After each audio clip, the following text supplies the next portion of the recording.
Okay, welcome everybody.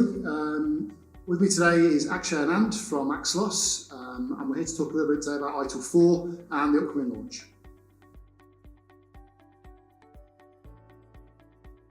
So we're going to now have a little bit of a conversation about the upcoming launch of the ITIL Foundation 4 course. So Akshay, what's the plans moving forward? What dates are we looking at? So the ITIL 4 Foundation book is going to be shipping, I believe, February the 18th or 19th, so just about 10 days from now. And the exams themselves will be live at the end of February.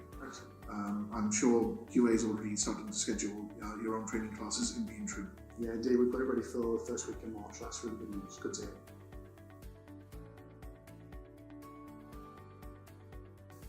So now what we're going to have a look at now are the content changes, the architectural changes with ITIL 4.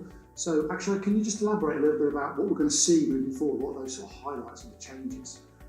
Sure, so one of the things we wanted to address in ITIL 4 is what it means to be a service provider in this modern digital economy. What are the tools, the techniques, the models you need to have at hand in order to be successful?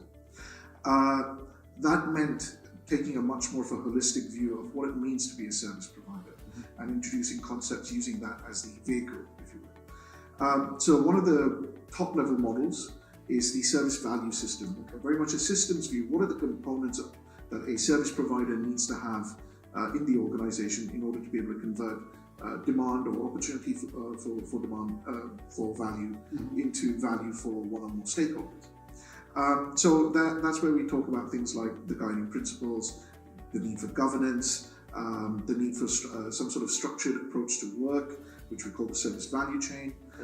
We talk about things like practices, which used to be called processes in ITIL 3. And we also talk about a philosophy or a spirit of continual improvement. Okay, brilliant. Thanks for that. So we talked a little bit about the service value system. It'd be really interesting to talk about now the elements of that, like the value chain. So if you could elaborate on that, that'd be brilliant. Sure. So the service value chain, which your learners will see is at the heart of the service value system, is a set of loosely connected activities that allow an organization to respond to demand for work and convert that into value for one or more stakeholders. So these are activities like plan, engage, improve, deliver and support, and so on. They're not meant to be waterfall, they're not meant to be sequential. One of the things that we talk about a lot in the book, and I'm sure it'll be reflected in your training as well, is how an organization can essentially have a journey through one or more elements of the service value chain. You can, for example, have a bounce back between engage and deliver and support when you're trying to resolve an incident, and you have to keep going back to customers and say, is it working, is it working, is it working, and so on.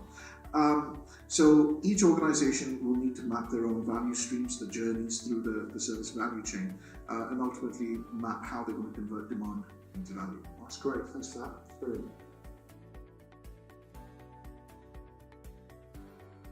So value's always been very central to ITIL, but it's moving on a pace again, isn't it, with ITIL 4? Co-creation has been mentioned. Could you just tell us a little bit more about that? Sure. So a number of the fundamental definitions, what is a service, what is the meaning of value, and so on, those aren't changing. What is changing is how we position value in the modern service economy. By which I mean, we want to talk about the co-creation of value rather than the delivery of value. Now, we've had a number of practitioners in the service management industry at large talking about delivering value, as in, I have built this and therefore I have delivered value. And one of the changes we're making with ITIL 4 and talking a lot more about is the co-creation of value, which is to say that value is only created when service provider and customer engage in a service relationship, and it's in that service relationship that value is born, that value is generated. I'll give you an example. Let's say I'm a bank and I'm trying to create a mobile banking service. Historically, I would have said, well, I built the service, I have delivered value. And with ITIL 4, what we're saying is, no, you've assumed a lot of costs and risks to build out products and services, but it's only when I engage with you, my customer, and you, the customer, are able to use my service in that service relationship to pay your bills, to move money around, to look up your balance, etc. That is what generates value. So value comes from a mutual relationship, a transaction, if you will, that requires several parties. We also go further and say that sometimes you may have certain stakeholders that aren't participants in the service transaction, but for whom value is still necessary.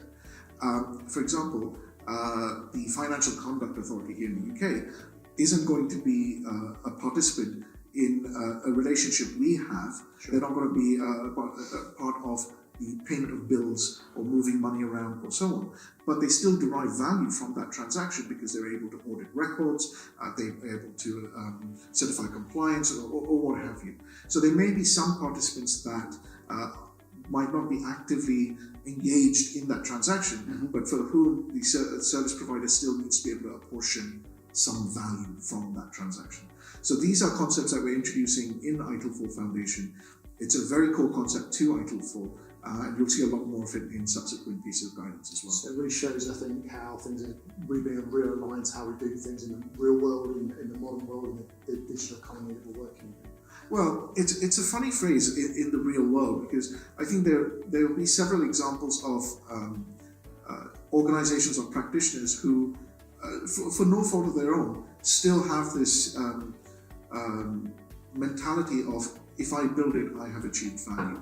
And what we're trying to say is what you've done isn't wrong, but we're just trying to realign that perspective a little bit to say, well, what you've done is achieved the costs and taken on costs and risks. The value comes from your customer engaging with you.